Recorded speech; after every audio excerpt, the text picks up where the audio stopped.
Are you ready to organize your amazing ideas into a powerful book? You are in the right place at the right time to learn how to write your book.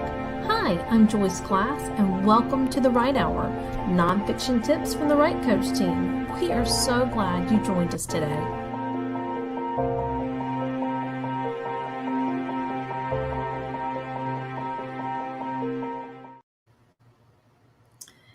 Hello, everybody. I hope you are having a great day. We are just sharing this out to the world so we can make sure that everybody can see it. But as you can see, we're doing something new. The Write Hour has gone live.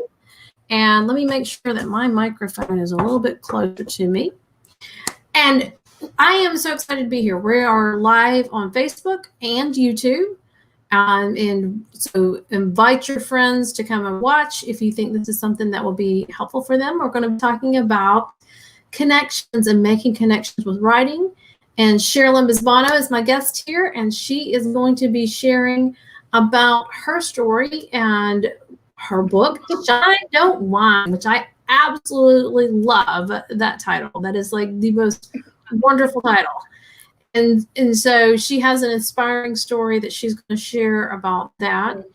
And if you have questions along the way, feel free to ask. But I probably will wait till we're at a good stopping place. So if I don't see, answer your comment right away, don't get upset. Hey, Sue. Hi, we got Sue. Sue Hardesty is watching right now, and then see some others. If you're here, let us know that you're here and where you're from. We would love to know. And like we said, if you have any questions, we want to help you. That's what we love to do. And today, like I said, it's about season 14 is going to be all about connections. So you're going to love my amazing lineup of guests. And we're starting with the rock star Cherrilynn here. She's a rock star. Yeah. Yes, I'm a star for the rock. Jesus. There you go. Yes, rock is Hey, Joey. Joey's in New Jersey, and I think Sue is in South Carolina or North Carolina. I can't remember. Sue, hi, everybody. I'm so glad you joined us. Thank you. I hope we're an encouragement and an inspiration and help equip you in some way to tell your story, write, speak. That's what we're here for. Yep. Well, Cherrilynn, let's jump right in because we do have a few people here. And tell us a little bit of your story, your writing journey that led you to writing this book. And we want to hear more about it. So share with us about your journey. Well, I am a believer in Christ. I'm a follower of Jesus. And you still stay with us. We're not going to try to beat you over the head with the Bible. So if you're with us, you can glean from all of this. One day when I was living in New Hampshire, life was really, really difficult. Sort of like, life is difficult now. I woke up, I was in a lot of pain. My son wasn't doing well. My husband wasn't working. I was a speaker at the time. I was speaking, encouraging women to be all you can be in the Lord and positivity. But my attitude at that moment was horrible. And I was praying. As I pulled the blankets over my head, I was praying, and the Lord said, why don't you go look up the word attitude in the Bible?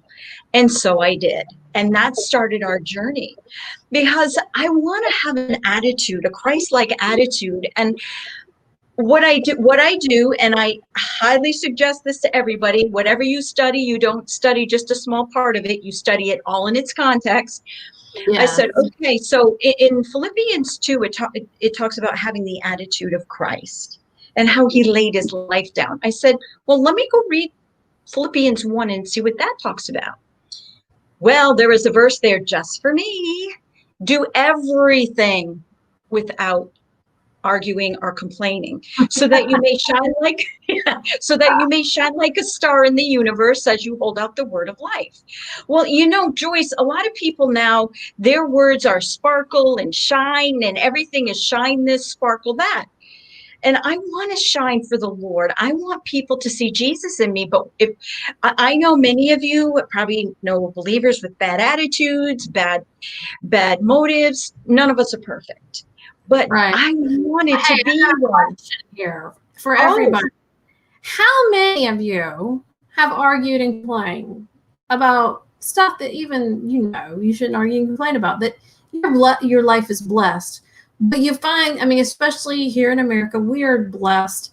Even if you are not super rich, you are still blessed, because there are so many blessings we have in America. And we're all guilty of that, complaining. I know there's been phases in my life where I've had very bad attitude and resentful towards people because of things going on. Right, and I've right. had my attitude checked. So that's part of why I loved your book, Sean, Don't Whine, because even in a bad situation, if somebody's doing you wrong, and I had worked at this job early on in my marriage and was a daycare worker, and I had these people, they were truly making my life miserable. They were doing everything to make my life miserable. And God taught me so much through that, that lesson stayed with me throughout life.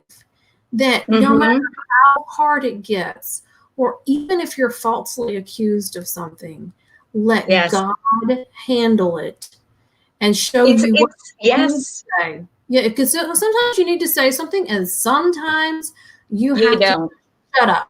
You just shut up, and God will handle it. And that's, you've got to ask for that discernment, right? Right. And so when I started doing this, I'll make a long story short, because I hope that you get the book, because the book answers a lot of questions. Like, I used an acrostic, STAR. See yourself as God sees you, transform your mind by the word, always pray, and refine to shine. And I like to teach in acrostics. I teach a lot of stuff in acrostics because of my brain doesn't work well as it used to, and I have ADHD and I chase squirrels. But what happened was I started speaking on attitude change, and speaking on stop complaining. And your brain can only focus on one thing at a time. And so when you're thinking of your problem all the time, you're not thinking of the solution. So as I sat down with my coffee and I looked up the word attitude, the Lord, I still had a bad attitude. I said, Lord, come up with an acrostic for attitude. And in my heart, I'm thinking, he can't do that, Well, he showed me wrong. And this is in my book as well. Attitude, a thought that ignites true, undivided devotion every time. I will say this again. It's a thought that ignites true, undivided devotion every time. When you're thinking of, what are your devotion? I'm devoted to Christ, a thought that ignites, consumes you with the truth and devotion every time. You're not thinking negative. What is the truth? Things do change. God is in control. And that's what helped me. And God put me in my place. He gave me an acrostic for attitude. So, and sorry, Joyce, it has the word that in it. But anyway, Shine, Don't Whine, my book, is I call my raw and realistic journey through scripture, and how God used his word to perform spiritual surgery on me. Because, the word of God is living and active and sharper than any two-edged sword. And when that sword goes in and it digs out the sin and the wrong thinking and replaces it with his love and the truth, what more could you want? And what I did was, with this book, when I first started writing this book, I was a speaker. I didn't want to be a writer. I just wanted to speak. What I did was I took my writing notes and I added a few stories, but not a lot, added a few things here and there, and I submitted it to a contest. I won the contest. And the only reason why I won the contest was because they knew I would take their advice and run with it. And I was so honored and privileged at this writing conference. I went to a writing conference. God got me to 4 writing conferences in less than a year. He provided the finances, he provided everything. I'm not going to say God will do what he wants to do in his timing, in his will. But he wanted me to do that. And I won the contest. But my book needed work. So what I want to tell you is this book was almost 10 years in the making. It went from a speech, a teaching, to a book. And there was a lot of training along the way, a lot of training like we do a lot of training like we do. Our boot camp talks about about outlines, especially the right plan. Our boot camp helps, and this isn't an advertisement for our boot camp, but a lot of training from professionals and people who knew what they were doing. I listened to them and I heeded what they said. One of them said, Cherrilynn, if I tell you exactly what I think needs to be done, you're not going to be mad at me, are you? I said, no. Be very, very specific. And I said, attack the writing, don't attack me. And that's what this person did, this editor. I have to tell you, after I listened, I rewrote my book. I actually got a contract, and now it's published. So I think Joyce is here. Joyce is around. And back in, I believe. But what we wanted to help you with was, hold on. She can't get back on. No, what I'm going to do is I'm going to still keep going. What we want to tell you with this book is my book was birthed from my blog. My blog was called Shine. Truth to Shine. And if any of you have a blog, what I want you to do is, I don't know what your blog is about. If you take your blog and go to a book form, don't just go from blog to book. What you need to do is, what is your book about? Take some of your stories from your blog and insert them into your book. When I was writing my book, they said, you need stories, Cherrilynn. I'm like,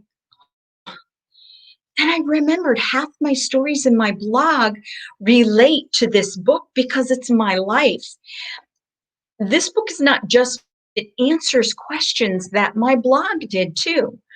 Questions like why I don't say Happy Easter, or why do bad things happen to people? Now, Joyce is having a hard time getting back on. Let me find out what she wants to do. I don't know if she wants to stop, if she wants me to keep going. And Sue said, yes, she has to adjust her attitude. Sue, it's a thought. Our attitude is a thought. So when we first get up in the morning, if you wake up and you're not feeling well and you're thinking about all the stuff you have to do, don't even put your feet on the floor, Sue. Stop, say a prayer, think positive, do not put your feet on the floor until your attitude changes. What I did this morning, I was tired. I wasn't feeling good. Our family's going through some personal crises right now. And what I did was I just started praising God. I started singing Joy of the World, the Lord Has Come, a Christmas song, but it doesn't matter. And it changed my attitude. It changed my attitude. And I don't know if Joyce wants to stop, if she still wants me to keep going. She's going to try to get in here. I'm just going to see if I can, and my cat wants in too. So, but anyway, back to connecting. How do you connect with your reader? The biggest and most important thing, be you. Don't be anybody else but yourself. We talk about having a voice. I'm coaching some people, and they wrote something, and I had gotten to know them. I'm getting to know them pretty well. And they're writing their testimony and their stories, and I'm reading it, and I'm like, that's not his voice. And I even said to him, that's not your voice. That's not how you would say that. I said, you're trying to write floral, flowery, and nice and pretty, and you're trying to write well, but it's not your voice. Yes, we write well with good grammar, but don't fake it. Write how you speak. When I write, how I speak. And I'm going to see, oh, her power is out. So what we're going to do is longer, and then we'll come back at another time. Her power is out. So pray for Joyce's power. I'm telling her I'm going to keep going for just 10 more minutes so that you will have this and we can talk about this, because I'm on, and you want to know how to connect with your readers. Connecting is being I'm telling her I can't do later today, and she might not get her she might not get her power on. But you see, this is live video. I'm sure that you have watched videos where the anchor man is just in he's in his tie and suit and stuff, and he's got his underwear under the desk and thinking nobody sees it, or the kid walks in. Well, this is live video. That's what. But I want to connect with you and let you know, connecting with your audience is personal. Try to find out first and foremost, what is your message? My message isn't only shine, don't whine. It's why did bad things happen to good people? How to pray, the will of God, how God sees us, all encapsulated in shine, don't whine.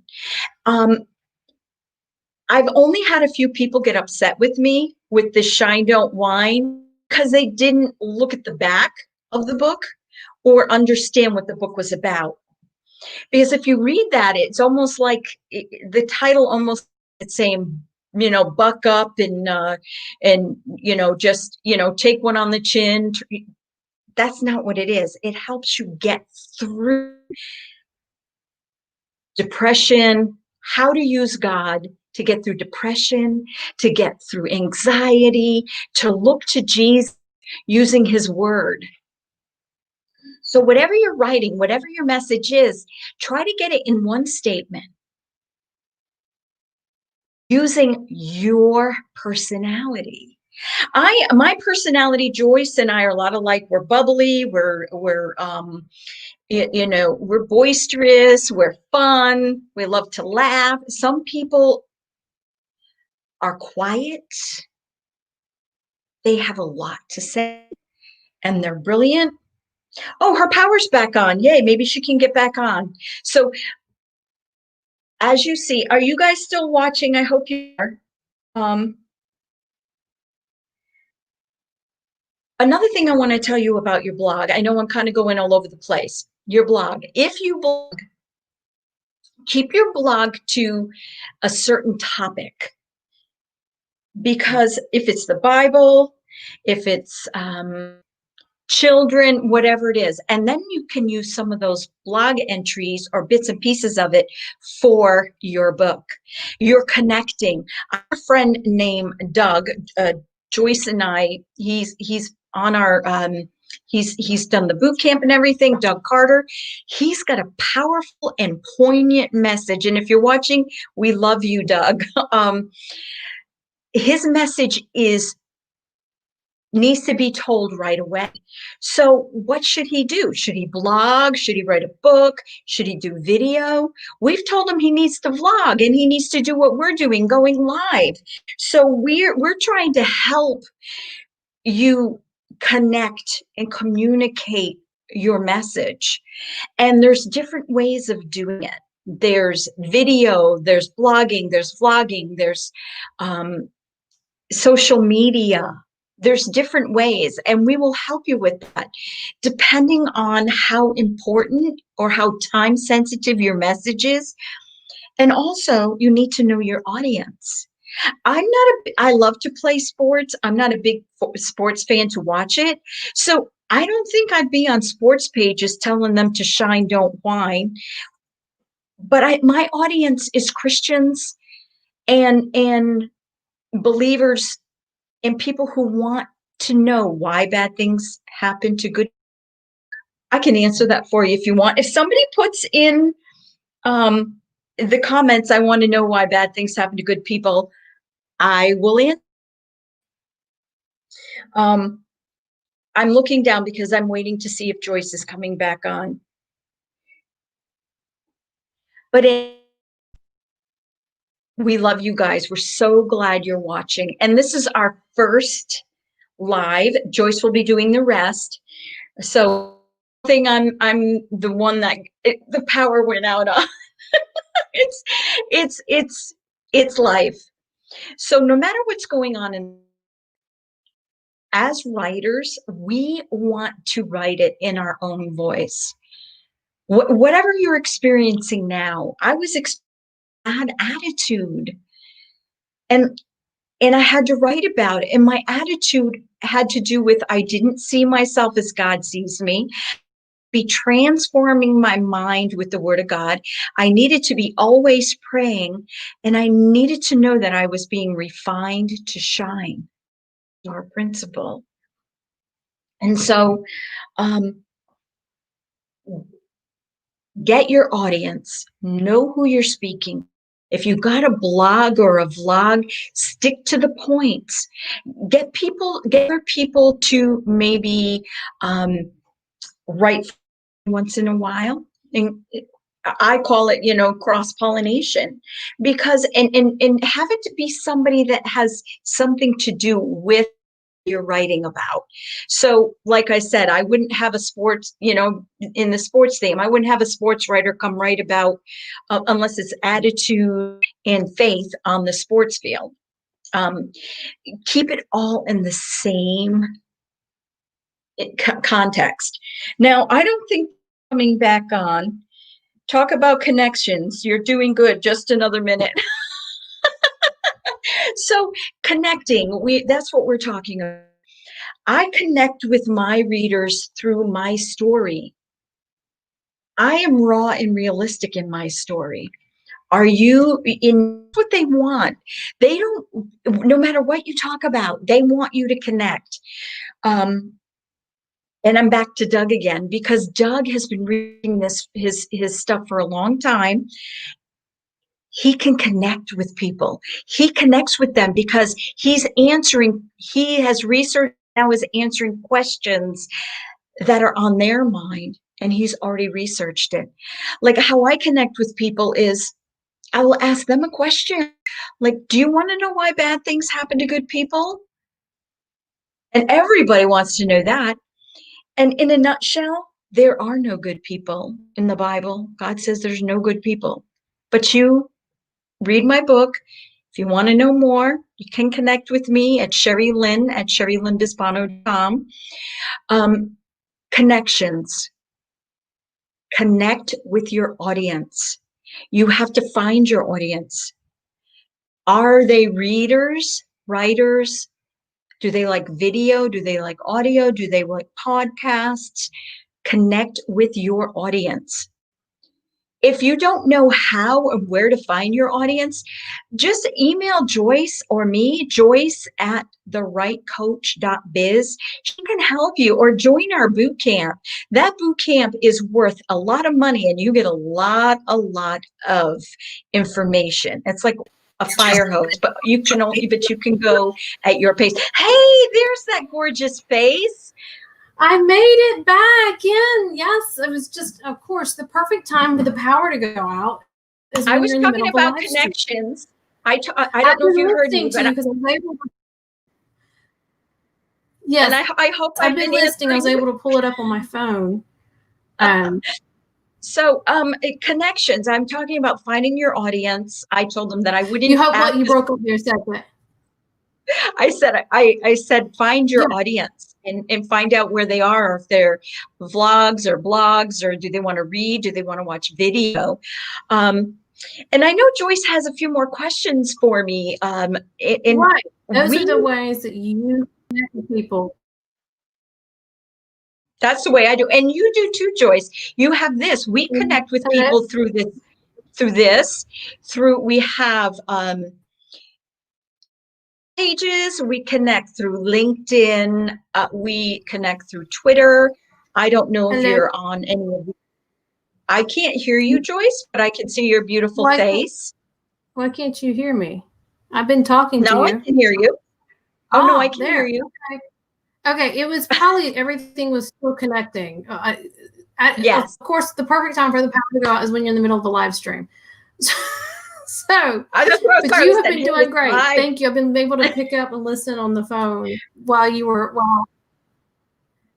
Now, is there any questions? Yeah. I don't see any questions. I know Sue said she. Yeah, Sue. Well, let's see. Does anybody else have any questions? If you do, we got a couple. I've got a couple more questions for you.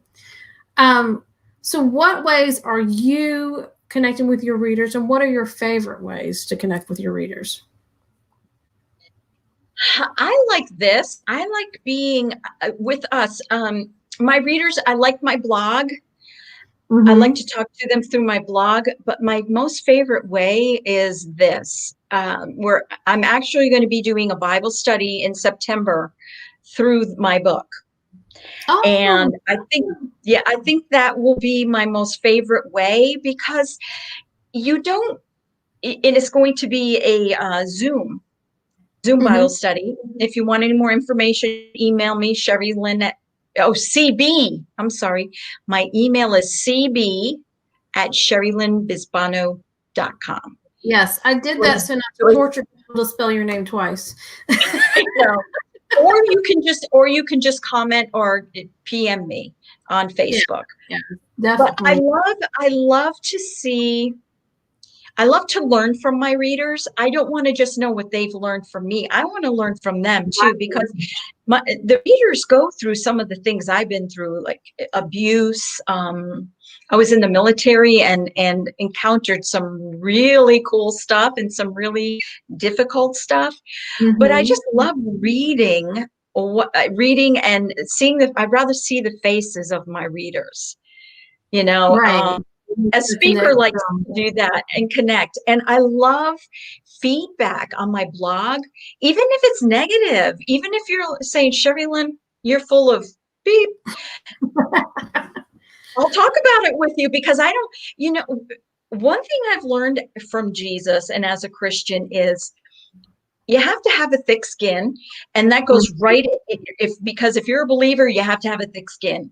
Absolutely. And if you're a writer, you have to have thick skin.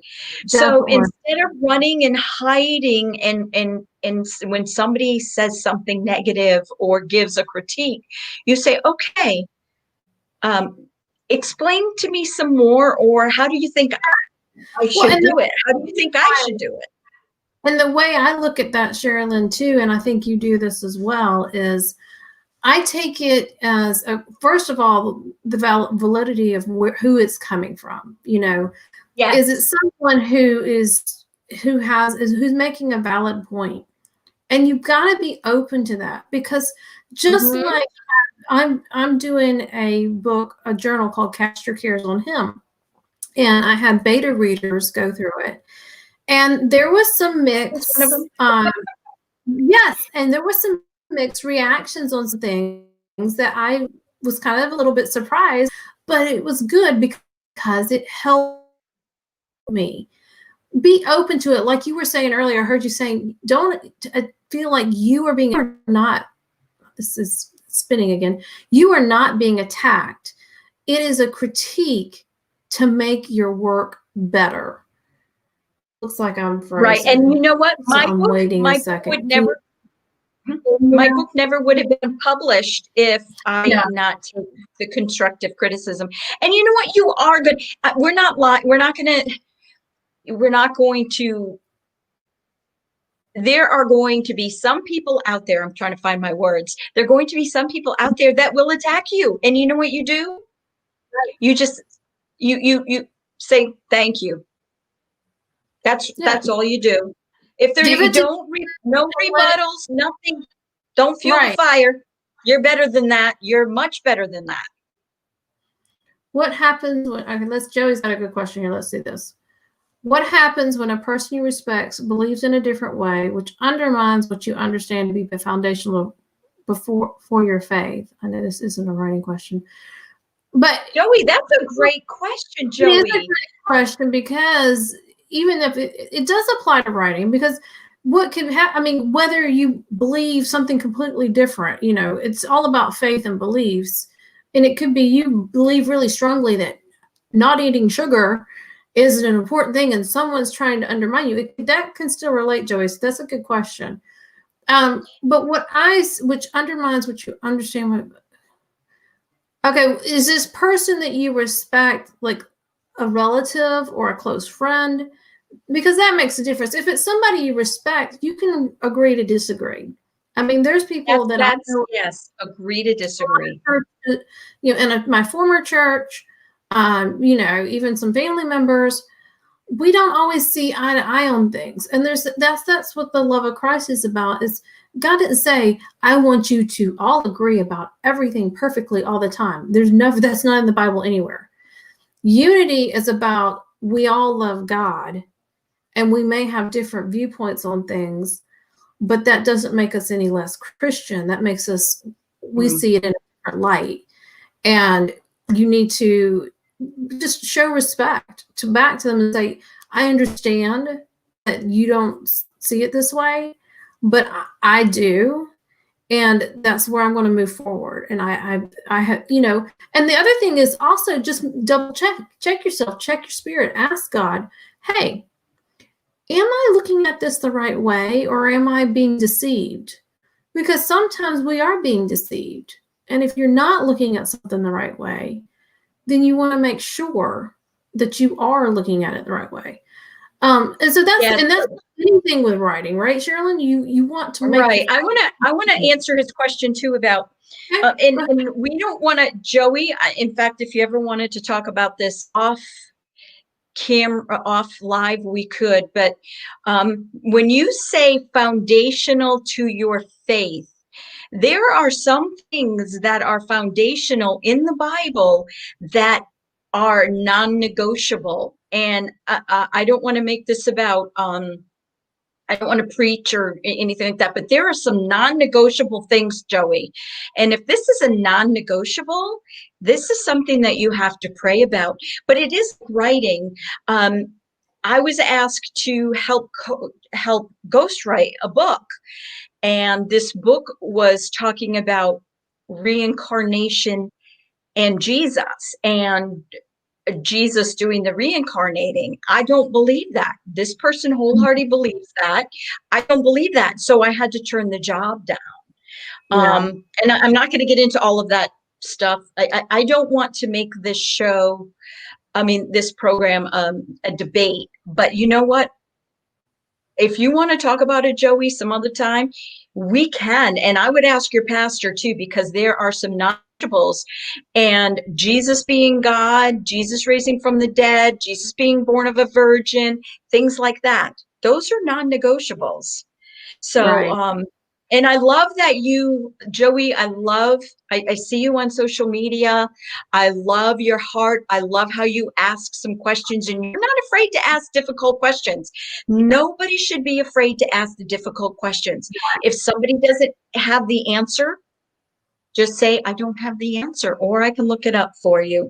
That's one good thing about going back to writing. If you are writing your life, you're the expert on your life. But if you're writing about, I'm talking about nonfiction now, if you're claiming to be an expert in a certain area and you really don't know a lot about it, I would hesitate to write in that area unless you get really schooled in that area, or maybe get somebody who is an expert in that area to co-write the book with you, or go roast write it or write it with you, because there's always going to be somebody out there who will find the details that aren't true. Not that you want to make them untrue. Or even in your fiction, Diane Mills. I love Diane Mills. She writes suspense thrillers. She has actually ridden in a police car, maybe with the FBI, don't quote me, but police on the border. She has taken classes. She knows her stuff. So when she writes, an FBI agent, a police officer, a detective, somebody could read her fiction book and they'd be like, ooh, this woman knows what she's talking about. And what you're getting at is making sure that your information is credible and true, and that you aren't spreading false narratives, unintentionally. And sometimes that can happen because we believe something, we've heard it so many times, we think it's really true, and it's not. And that's where you've got to do your research and make sure that you do that. Well, and that's a good way to connect. Yeah, that's a good way to connect with your readers. Diane connects with her readers because she's been there. Exactly. So I think that's wonderful. Thank you for making the connection about connection.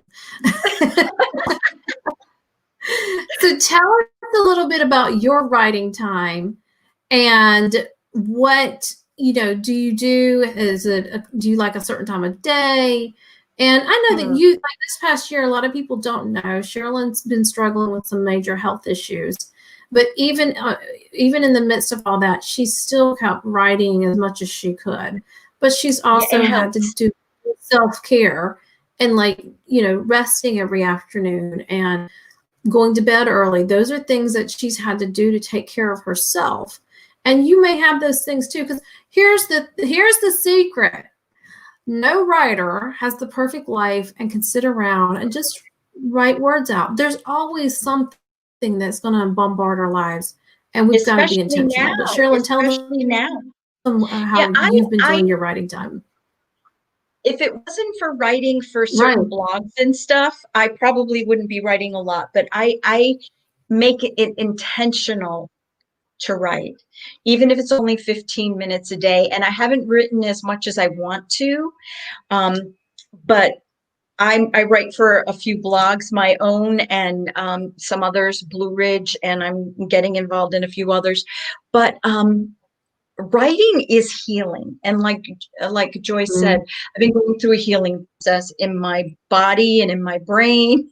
So writing has really, really helped. My process, I'm the best in the morning, or maybe around 7 o'clock at night. If my son is playing his guitar or something, I'll write a little bit. But that's what it is. Or what I like to do when my brain's not working midday, but I have a thought of something that I'd like to write, what I do is I text it to myself. The idea or the thought or the Bible scripture or the quote, I text it to myself. I have probably about 20 texts over the last 3 days of stuff that I want to write about. Yeah. Or Evernote. That's another thing that I always suggest is. Now, who was it?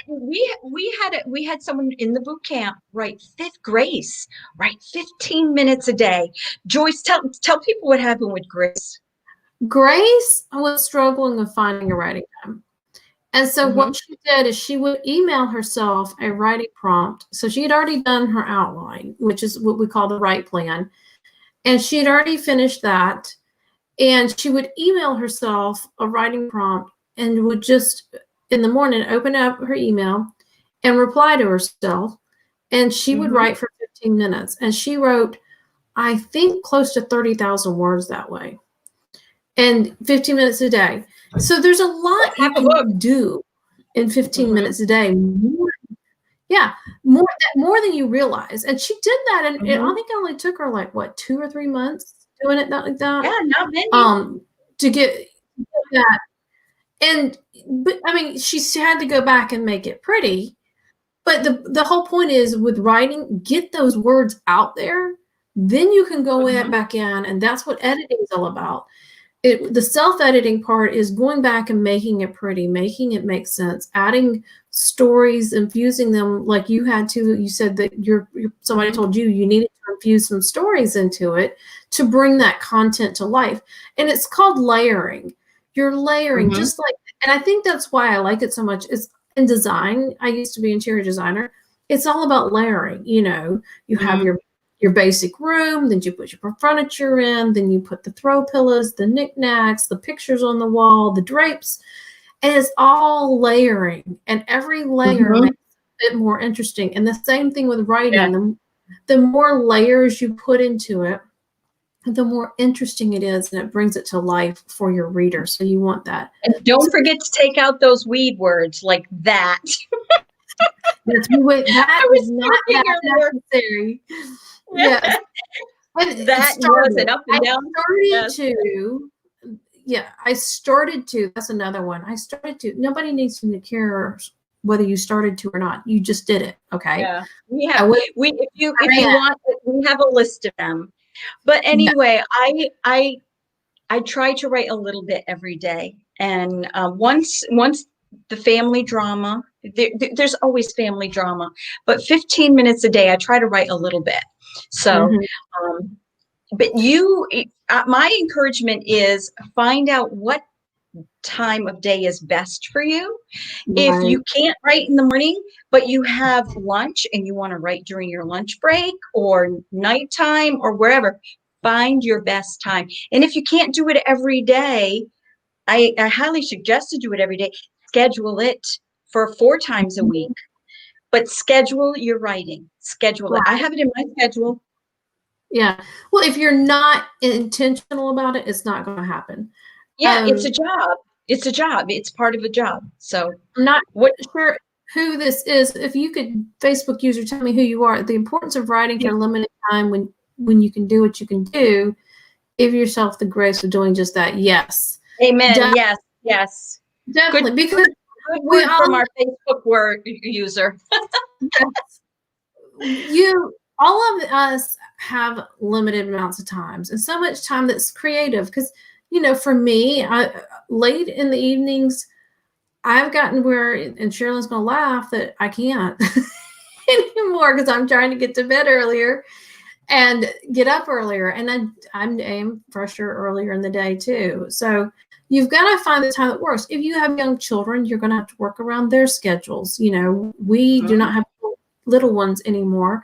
So our time is a little more flexible. If you were, and I know, Help Wellborn, I think she writes on her lunch break a lot. She works full time, and her lunch break is a lot of time that she spends writing. So it's fine. Oh, it's Kathy Ann. Okay, thank you, Kathy Ann. That was great. Thank you, Kathy. Does anybody have any questions before we go? Or I know you have another one, but does anybody? More questions for you. So, but yes, if you have a question while we're talking, put it in the comments, and we'll get to it in just a second. But what mistakes do you see authors making? What is something that you have seen? What mistakes do I see writers make? Yes. My son just called me. He's upstairs. I'm like, he's all right. I'll talk to him after. The mistakes I see is what we were just talking about. It's in that category, is trying to make your original writing perfect.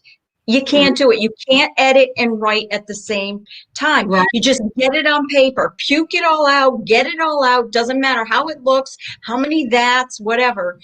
Misspellings, no punctuation, whatever. Get it out and then go back.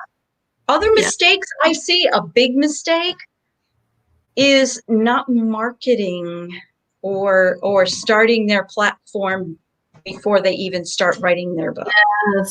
Yes, that's another big. I want to speak back to mistakes. We just went spinning a second, so I was making sure. For those of you that are perfectionists, I want you to try this.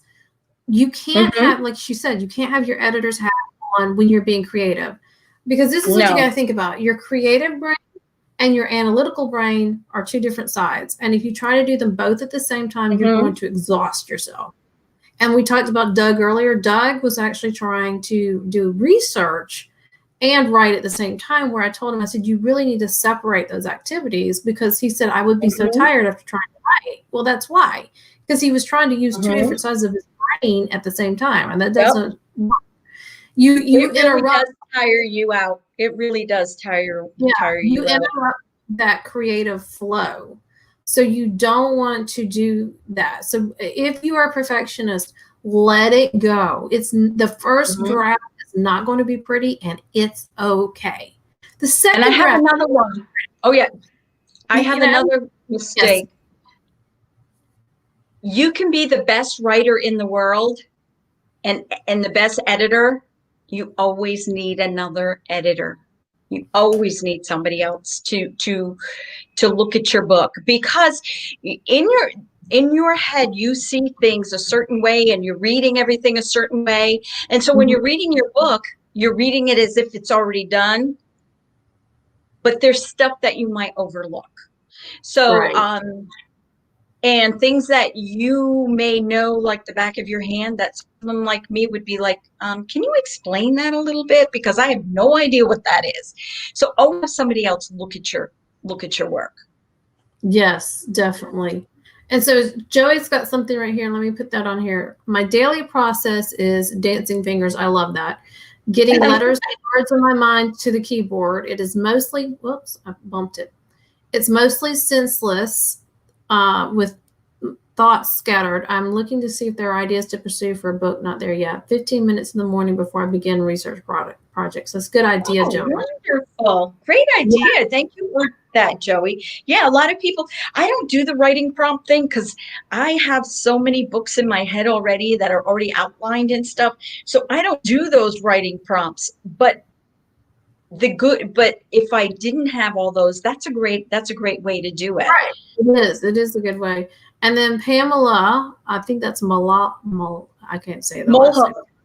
Mullahan. Mullahan. Yeah. Hi, Pamela. Mullahan or Mullahan. Sorry if we butchered that. Yeah, don't worry about that for now. Don't worry about the spelling and the sentence. Thank you, Pamela.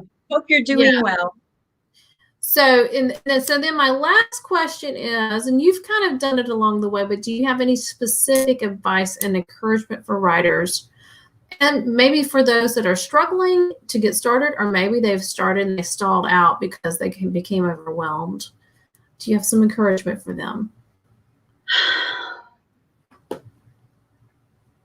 I want to say just keep writing, but whatever you're feeling and experiencing at the moment, write about it. If you're like, I'm blocked, right? I'm blocked because I don't know what to write about. And what I like to do is, me personally, and I can't say I never get writer's block because I have things to write about, but I encourage myself. I just thought of something that I need to tell you. Whatever you're writing, write for one person. Have that person in mind and start talking to that one person when you're writing, because you won't get a block. If you're trying to help somebody in your writing, if you're trying to give advice, if you're trying to teach somebody, like Adrian's book, I learned a lot. I didn't know anything about what did he write on it? Yeah, angel investing. And I learned so much, but we told him, write like you were talking to somebody. And what I do sometimes, if I do feel like I'm stumped, I go for a walk and I will start talking it out. Some people probably think I'm crazy. I don't care. I start talking it out, and all of a sudden this stuff comes up. Yeah, I am crazy. All this other new stuff will come out because I've dumped all the old stuff. New stuff will start coming, and then I text it to myself so I don't forget it when I get home. But the biggest encouragement I got was from probably Cecil Murphy, who is a best-selling author. and other people who reiterated it, like Edie Melson and Jerry B. Jenkins and Liz Curtis Higgs, all these beautiful writers. It was, your time may not be now, but you write out of obedience. You write out of obedience. I was sharing this with somebody, and you write what's on your heart. Don't write for what's popular right now. Write the message that's on your heart, because God will take that message in his timing, and he will send it to one person, or he will send it to 100, or he will send it to 1,000,000. And no matter whatever you do, your obedience. I know that I've written stuff, chirps. Nobody's written back to me. Years later, I hear someone say, "Oh, I read that, and I'm so thankful for it." It's not, some people say write with the end in mind. You have to do that. You have to know what you're writing about, but let God take your message and run with it. Like he said to Habakkuk, run with the message. And don't worry about it. Your job is to get it down on paper, get it as well written as you can at that moment, and send it to an editor, get it out there, and let God deal with it. Yes. I'm going to pick up on a couple of things you said. I love this. So the first one was about your talking to one person. It's funny. I was just talking to one of my clients today, exactly that. And I'm her like ideal client to be talking to.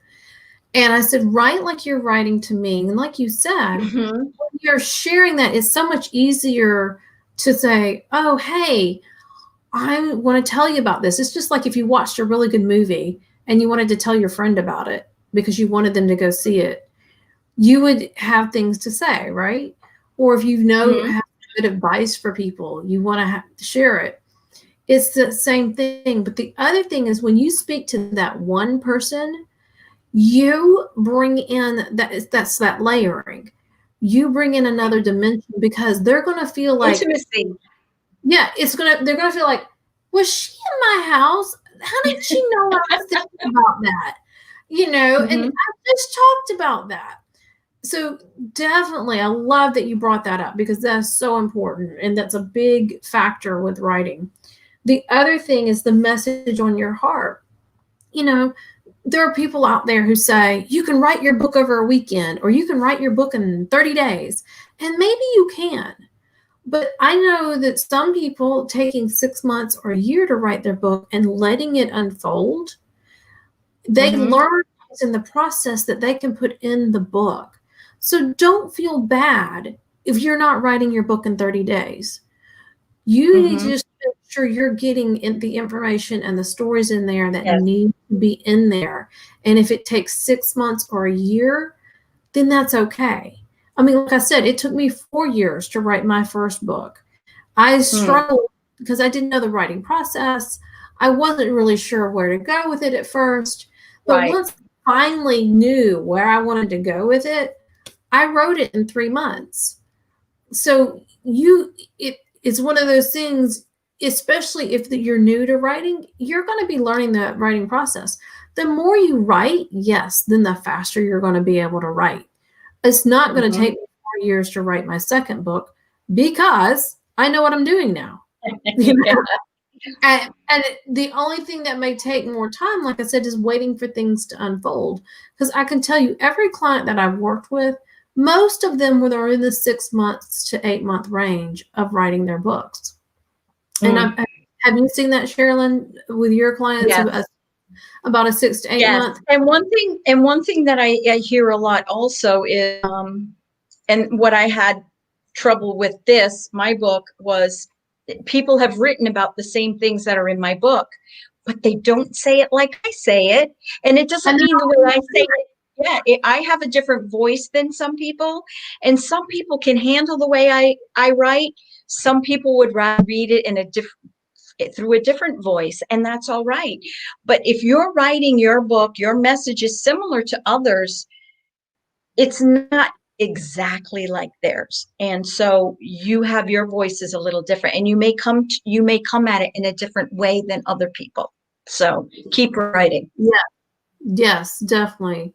Well, this has been so much fun, Cherrilynn, and thank you for taking the reins and keeping going as I was just talking away and the power went out. And it's like, oh my goodness. So, but I appreciate you doing that. You did a great job keeping the show running, even though I disappeared for a few minutes. And so I was thinking we were going to have to reschedule it, but luckily, thankfully, the power came back on and was able to finish talking because you are a dear, dear friend, and I appreciate you being here. I appreciate the light that you are shining in this world because right now we need a lot of light.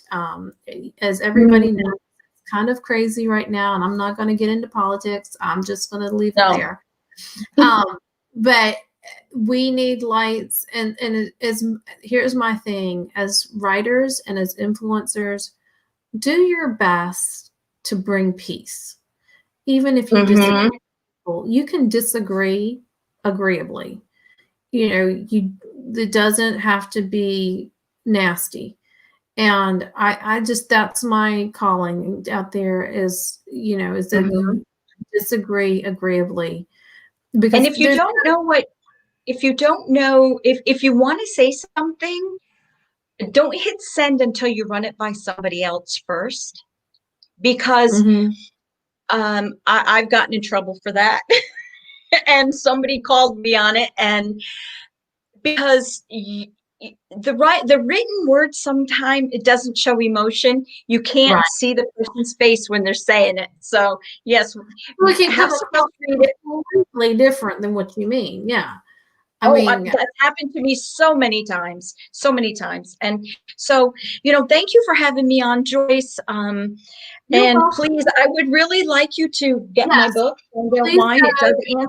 Shine, Don't Whine. And then the other thing that I wanted to bring up that you did touch on earlier is we have Write My Book Boot Camp opening up again. And it's a membership program. And so good.